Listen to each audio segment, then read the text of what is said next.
மாட்டேன். கிறிஸ்துவுக்குள் மிகவும் பிரியமான என் அன்பான சொந்த பந்தங்களே, உங்கள் யாவரையும் ஆண்டவராகிய இயேசுவின் நாமத்தினால் அன்பின் வாழ்த்துக்கள். உங்கள் ஒவ்வொருவரையும் கர்த்தர் நேர்த்தியான பாதையில் அவர் உங்களை வழி நடத்துவாராக. இதுவரைக்கும் உங்களை கரம்பிடித்த தேவன் இனியும் உங்களை கரம்பிடித்து நடத்த வல்லவராக இருக்கிறார். அல்லேலூயா. அநேக எல்லாரும் காரியத்தில் கீழ்ப்படிஞ்சிருக்கிறீங்களா? பிள்ளைகள் தாய் தகப்பனுக்கு, மனைவியானவர்கள் கணவர்களுக்கு, விசுவாசிகள் உங்கள் ஊழியருக்கு எல்லாம் கீழ்ப்படிஞ்சிருக்கிறீங்களா? இன்னைக்கு நம்ம நிறைய பேர்கிட்ட அந்த கீழ்ப்படியாத தன்மை போனது நிமித்தம் தான் நிறைய உபத்திரங்களை நம்ம என்ன பண்ணுறோங்க சந்திச்சுக்கிட்டே இருக்கிறோம். அன்னைக்கு ஆதாம் ஏவாள் கீழ்ப்படியாதனால முழு பாவங்கள் இந்த உலகத்துக்கு வந்தது. அதை மாற்றும்படியாக நம்முடைய ஆண்டவராக இயேசு கிறிஸ்து பிதாவுக்கு கீழ்ப்படிந்து தன்னை ஒப்பு கொடுத்தபடினால் நமக்கு இவ்வளவு பெரிய ரட்சிப்பின் மீட்பு நம்ம கண்டடைந்தோம். இன்றைக்கு நீங்கள் அந்த ரட்சிப்புக்கும் அந்த மீட்புக்கும் உங்ககிட்ட அந்த கீழ்ப்படித தன்மை இருக்குதா? சிந்திச்சு பாருங்க. முதல்ல உங்க குடும்பத்தில் இருக்கக்கூடிய சகலருக்குள்ள நீங்க கீழ்ப்படிஞ்சிருந்தா தானே உங்களுக்கு அடுத்த சபைக்குள்ள மற்ற காரியங்கள்லாம் கீழ்ப்படிய முடியும் இல்லையா? கொலோசியர் 3ஆம் அதிகாரத்துல அழகாக சொல்லப்படுகிறது. 20வது வசனம், பிள்ளைகளை உங்கள் பெற்றோருக்கு எல்லா காரியங்களிலும் கீழ்ப்படியுங்கள், இது கர்த்தருக்குள் பிரியமாக இருக்குது. இது கர்த்தருக்கு ரொம்ப பிரியமா கீழ்ப்படுகிறது. நிறைய பேர்கிட்ட அந்த கீழ்ப்படுகிறது கிடையாது. நீ என்ன சொல்றது, நான் என்ன கேட்கறது, நீங்க என்ன ஊழியக்காரர் தான் சொல்லிட்டா எல்லாம் கீழ்ப்படிஞ்சணுமா அப்படின்னு நினைக்கிறீங்க. கர்த்தருக்கு மிகவும் பிரியமானது அந்த கீழ்ப்படுகிறது தான். பாருங்க, ஆபிரகாம் ஈசாக்கும் ஒரு நண்பரை போல இருந்தாங்க. அவனுக்கிட்ட ஒரு காரியம் நடக்குது, அப்பாவும் பிள்ளை நல்லா தோல் மேலே கை போட்டு அப்படியே போறாங்க. இன்னைக்கு அப்படிதான் நிறைய பெற்றோருக்கு பார்க்குறோம். நம்ம அம்மா பிள்ளைங்களும் பார்த்தீங்கன்னா அவங்க நண்பர்களாக நண்பியாக தான் பார்க்குறோம் இல்லையா? அப்பாவும் பிள்ளை பார்க்கறது, ஜாலியாக போகிறாங்க, வண்டி போடுறாங்க, அப்பா போடுற ட்ரெஸ்ஸு, பையன், இப்படிலாம் பார்க்குறோம். இந்த அன்பு ஐக்கம், இந்த நெருக்கங்கள்லாம் இருக்குது. ஆனால் அப்படிப்பட்ட நெருக்கம் இருந்துச்சுன்னா கீழ்ப்படுகிறது இருக்கா? அங்கே அதான் மெயின். ஆனால் இந்த ஆபிரகாமுக்கு ஈசாக்கு அந்த கெமிஸ்ட்ரி ஒர்க் ஆச்சு. அந்த பிள்ளையோட கூட என்ன பண்ணுறாங்க, தோல் மேலே கை போட்டு ஜாலியாக என்ன பண்ணுறாங்க, கூட்டிகிட்டு போகிறான், தீ வெட்டி அந்த விறகெல்லாம் கையில் கொண்டு அப்படியே போயிட்டு இருக்கிறாங்க. அப்போ அவன் கேட்குறான், டேடி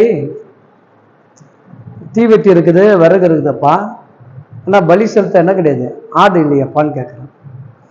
அப்போ 2 பேருக்குள்ள எவ்வளோ கெமிஸ்ட்ரி ஒர்க் ஆகுது பாருங்க, ஜாலியாக பேசிட்டு போகிறாங்க. அப்போ அப்பா சொல்கிறாரு, இல்லைப்பா அதெல்லாம் கடவுள் பார்த்து பாருப்பா, நான் பலி நம்ம அவருக்கு தான் செலுத்த போகிறோம், நம்ம கீழ்ப்படிஞ்சு போய் அங்கே பலி செலுத்தினா பலி கொண்டானதை அவர் கொடுக்க போறாரு. சொல்றது நல்லா புரிஞ்சுக்கிட்டு, உனக்குள் கீழ்ப்படிது இருந்துன்னா நீ சபைக்குள்ள வந்து நீ துதிக்கிற துதி பலி இருக்கு பார்த்தீங்களா, அது ஒன்று மாற்றும். உனக்கு எப்போ கீழ்ப்படியாத குணம் போயிடுச்சோ உனக்குள்ள என்ன வந்துருச்சு, மிருக குணம் வந்துருச்சு. அதனால எந்த எடை சொல்ல உன் காது கேட்காது. ஏன்னா நீ எப்போ என்ன பண்ணா அந்த அந்த பிரச்சனை ஆப்போசிட்டா பார்த்து பழகிட்ட, எல்லா காரியத்தையும் உனக்கு என்ன வருது, மிதனவாதமாக காணப்படுது. ஆனா இவன் அப்பாவுக்கு வார்த்தை கீழ்ப்படிஞ்ச, நம்ம நினைக்கிற ஆபிரகாமுடைய விசுவாசம் எனக்கு உன்னத்தினதுன்னா ஈசாக்குடைய கீழ்ப்படியதான் என்ன பண்ணிச்சு, ஈசாக்குடைய உயிரை மீட்டு கொடுத்து. அங்க அப்பா கிட்ட மிதனவாதம் கேட்கல, எதிர்பாதமான கேள்வி கேட்கல.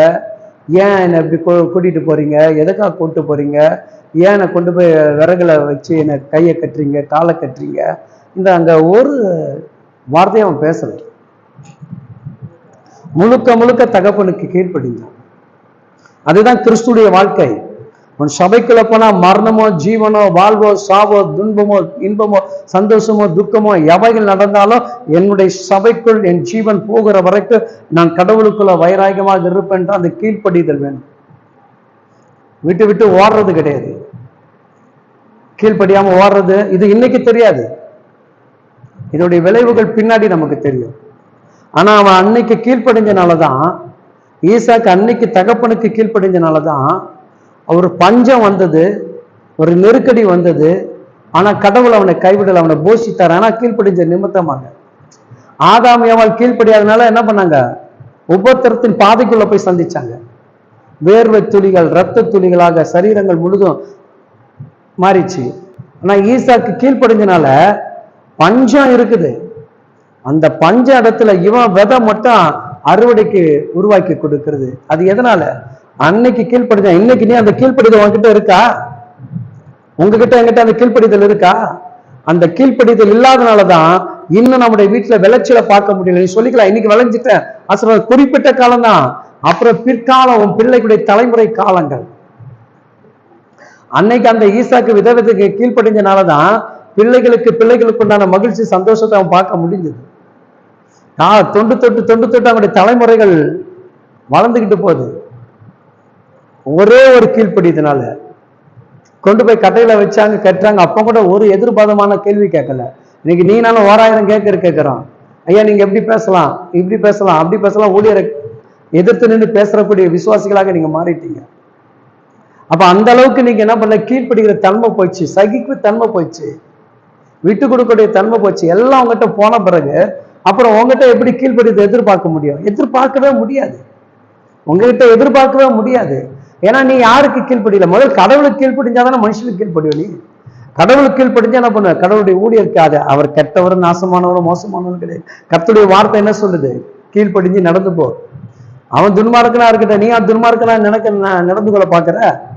அவன் பிரியம் இல்லாம போனா நீ ஏன் பிரியம் இல்லாம நடக்கிற? நீ பிரியமா நடன்றாரு. என்னதான் பாக்குறாரு? என்ன நடத்துறாரு? என்ன பாக்குறாரு? சுத்தி இருக்கிற அந்த அசுத்தத்தை கண்டு நீ போத, அந்த அசுத்தத்துக்கு பார்த்துட்டு நீ பயந்து ஓடாது. அசுத்த நடுவுல இருந்து ஜெபி அந்த அசுத்தத்தை பரிசுத்தமாக்குன்றாரு. அப்ப அந்த கீழ்ப்படியாத தன்மை போகிறது. அவன் கீழ்ப்படிந்ததுனால அவன் உயிர் மீட்கப்பட்டது. அவன் உயிர் மீட்கப்பட்டது மாத்திரம் இல்ல, அவன் விதைத்தான். 30, 60, 100 பலன் கொடுத்தது. அவன் வர வர எப்படியானாங்க? ஐஸ்வரனாக, செல்வனாக, மகா கனத்துக்குரியவனாக மாறினானா. என் அன்பு தெய்வ பிள்ளைகளை, கீழ்ப்படிஞ்சு பாருங்க. ஒருவேளை இது வரைக்கும் கீழ்ப்படியாம முரட்டாட்டமா இருந்தாலும் இன்னைக்கு விட்டு கொடுங்க, ஒப்பு கொடுங்க. ஒப்பு கொடுத்த கர்த்தர்கிட்ட செபிச்சுங்க. கர்த்தர் ராங் டைரக்ஷன் கொடுக்க மாட்டார். கர்த்தர் என்னைக்கும் திரும்ப திரும்ப சொல்லுகிறேன், தெய்வ பிள்ளைகள் தெளிவாக புரிஞ்சுக்குங்க. சபைகளை விட்டு வேற சபைக்கு போங்கன்னு சொல்லிட்டு கர்த்தர் யாருக்கும் போதிக்க மாட்டாருங்க. ஆனா அந்த சபைக்குள் நெருக்கங்கள் இருக்கும், உபத்திரக்கும், போராட்டம் இருக்கும். கீழ்ப்படிஞ்சு இன்னும் உன்னை உருவாக்கி உன்னை ஊழியத்துக்கென்று அழைப்பு கொடுத்த பிறகுதான் அந்த ஊழியருக்கு முன்னாடி உன்னை சைன் பண்ணுவார். இதுதான், இப்படிதான் நாங்க வளர்ந்த காலங்கள். உங்க காலங்கள் எப்படின்னு தெரியல. அதனால முடிந்த அளவுக்கு கீழ்ப்படிந்து ஒப்புரவாகி ஜெபம் பண்ணுங்க. கர்த்தர் உங்களோடு இருப்பாரு. God bless you.